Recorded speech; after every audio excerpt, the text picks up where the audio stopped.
Matur, ya Rasulullah, ini orang yang kau pasrai jadi imam itu sering main kulhu. Akhirnya Nabi memanggil, ya Fulan, kenapa kamu suka baca kulhu? Li'annaha sifatur rahman, karena dalam surat kulhu itu semuanya menerangkan sifatnya Allah Ta'ala. Maka saya suka itu. Nabi saat itu juga dapat wahyu, ya Muhammad, kasih tahu orang itu, inni uhibbu, saya suka dia karena dia suka kulhu. Wah, itu aja hafalkan itu. Jadi itu riwayat yang lebih menggembirakan itu. Jadi tidak usah tabarak, cukup apa? Kulhu. Dan itu lebih mutawatir. Makanya kalau legenda dunia kiai itu kan ini ada cucunya Sayyidina Ali. Itu siapa yang bisa khatam Quran sekian menit, yang menang Sayyidina Ali ya, karena baca kulhu sampai 3 kali, yang dianggap takdilul Quran, sudah sama dengan baca Quran. Jadi ini ijazah terakhir, ini jadi porsinya tambah turun. Saya itu suka, saya itu punya banyak penggemar lah di Jogja, di Jakarta. Memang agama ini harus mudah. Saya itu kalau baca kulhu itu sampai nangis. Nangis saya bukan karena faham atau haru, itu enggak. Sebaik itu Allah, masa gara-gara hafal kulhu, main kulhu dicintainya? Ya karena memang Allah benar-benar zat yang baik. Makanya saya punya teman itu kurang ajarnya, masya Allah. Kalau tes ditanya rukun Islam berapa, nawakidul wudhu berapa, muftitatus sholat berapa, semuanya dijawab la ilaha illallah. Terakhir ditulis kafir Pak, sama anak nyalano iki. Nyalano la ilaha illallah kafir apa enggak? Gurunya bingung kan akhir. Di ek iku la ilaha illallah kok di ek. Akhirnya bocah diceluk, "Cung maksud tempiye? Mun sampean wani nge-ek Pak, kafir Pak." Akhirnya sugahno ribet-ribet. Pertanyaan apa tuh? Ma mubtilatus sholat la ilaha illallah. Nah gitu wudu ya. Tapi jangan tiru loh. Lah gurune kok nge-ek wani kafir. Siapa yang berani nge-ek la ilaha illallah? Ya namanya sing buweling. Angin belinge itu disurati wong tuane. Kalau nu mondok sarang era kuno, jadi ijek lugu wong. Surati wong tuane, kowe gak susah, wong tuamu disurati. Tenang ya Gus, bapakku buta huruf. Jadi wis disurati, gak ngefek wong bapaknya buta huruf. Nah, di Islam, saya ulang lagi, di Islam, dengan tanda kutip kesalahan-kesalahan kecil gini ku zaman Nabi, sahabatnya Nabi, iku kabeh ku dadi berkah. Makanya enggak ada ilmu sebarokah kayak zaman Nabi. Wong goblok wae dadi berkah. Sampai Nabi ngendikan aksaru ahlil jannah al-bulu, akeh-akeh penduduk swarga iku wong goblok.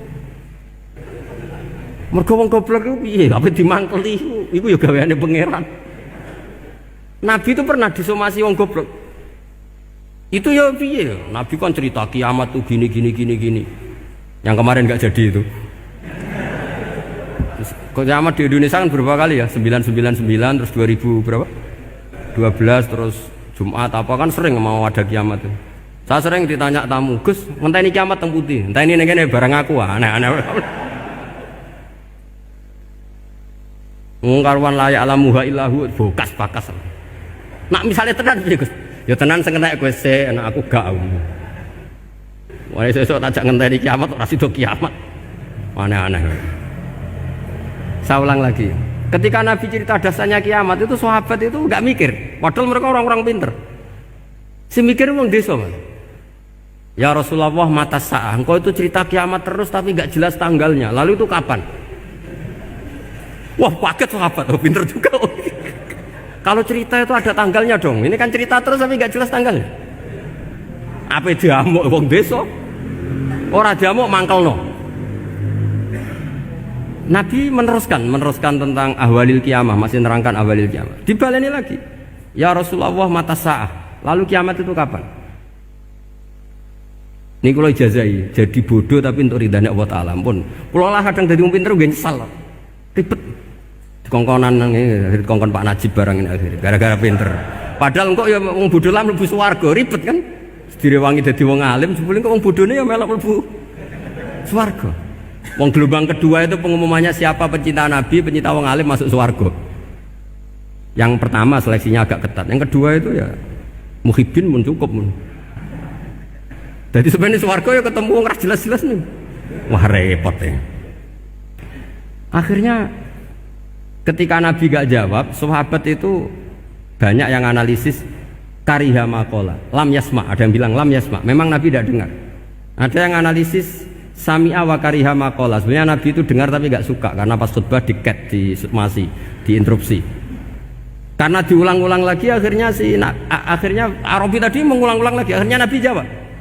Karena Nabi itu orang yang sangat pintar, jawabnya ma'atatalaha, kamu kok berani tanya kiamat kapan, persiapan kamu apa? Fawawahi ma'atatulaha kabira sholatin wala siyamin wala kada wa kada walakinni uhibbuka. Ya menang ya pede. Apa Nabi tanya persiapan saya? Oh kalau sholat saya biasa kok bangga. Wes wong desa biasa kok. Fawawahi ma'atatulaha kabira sholatin, saya sholatnya biasa, puasa biasa. Maksudnya sing wajib-wajib tok lah, ndak aneh-aneh. Tapi walakinni uhibbuka, tapi saya ini mencintai engkau. Apa jawabannya Nabi? Almar'u ma'aman ahabba. Dan itu melegenda seluruh dunia, baru kayak Bedui. Jadi semua orang yang hafal hadis almar'u ma'aman ahabba atau anta ma'aman ahbabta, itu barokatu hadal badui, karena berkahnya orang Bedui. Dan hadis itu mutawatir karena dikatakan Nabi ketika khutbah, orangnya banyak yang hadir banyak. Barokahnya orang Bedui, gak disopan santun. Mukjizatnya Nabi seringnya gara-gara orang Bedui. Nabi khutbah, wis khutbah cerita akhirat, cerita kebaikan. Ya Rasulullah, kok khutbah mohon bakas akhirat kebaikan. Sekarang itu tidak ada hujan, halakatil amwal. Sekarang harta hilang semua. Hewan-hewan sudah mau mati semua karena apa? Kekeringan. Mohon jenengan rasa bakas niku, pun jaluk udan mawon. Nabi langsung Allahumma wah langsung udan tuwres. Nak jari ulama lah, buat Nabi berodok gelos putih udan seminggu nganti akhirnya sapi ini gak mati krono kehausan tapi kelentir. Parani nih Nabi, ini orang ngerasa salah paren. Ya Rasulullah, wong kulo jauh donga udan ben ra mati, saiki mati tenggelam. Mun lereni itu santai weh. Dan saya minta doa hujan supaya hewan-hewan itu bisa minum dan seger. Dan ini malah dok kelentir. Akhirnya Nabi itu nuruti meneh. Allahumma hawalena wala alena Allahumma alal akam wa dzirab terus. Itu wong desa. Betapa barokahnya wong desa iki orang tahu. Betapa Rasulullah itu sekali ngendikan alam itu harus tunduk.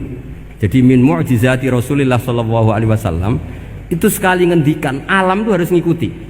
Jadi Nabi misalnya ngendikan hujan, itu panitia hujan, malaikat hujan harus nuruti. Nabi ngendikan berhenti juga harus berhenti.